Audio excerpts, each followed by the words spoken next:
इसकी इंग्लिश कराऊं? एक छोटा सा बच्चा पूछता है कि इसकी इंग्लिश करो, क्या आप जानते हो? और अगर आप जानते हो तो आप वीडियो पॉज करके आंसर करो, ठीक है? क्या आप जानते हो? Do you no? क्या आपने जाना? Did you know? हम नो को नहीं छेड़ेंगे, सिर्फ डू की जगह डिड आएगा।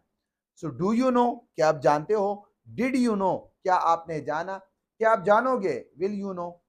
और क्या आप जान रहे हो? Are you knowing? मगर ये इंतहाई बुरा लगेगा, अच्छा नहीं लगेगा।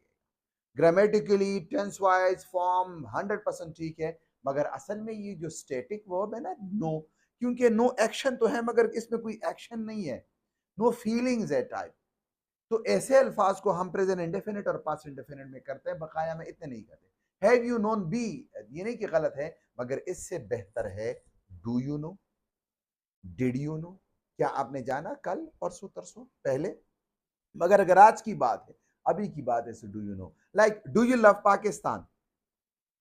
Are you loving Pakistan? गलत है। Do you want it? Are you wanting it?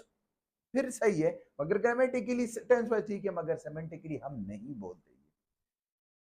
Are you hating him? क्या आप उससे नफरत कर रहे हो? नहीं। Do you hate him? Do you love him? Do you love Pakistan? Do you visit it? Do you want this thing? Did you want this thing? So as a whole हम कभी भी ये कंटिन्यूअस टेंस में नहीं करते। Reason ये है कि स्टैटिक वर्ब है, फीलिंग्स है, सो हमें इसको प्रेजेंट इंडेफिनिट और पास्ट इंडेफिनिट में ही रहना चाहिए। तो समझ गए हो ना?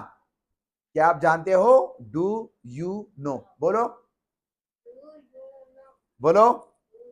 Thanks for watching. Allah Hafiz.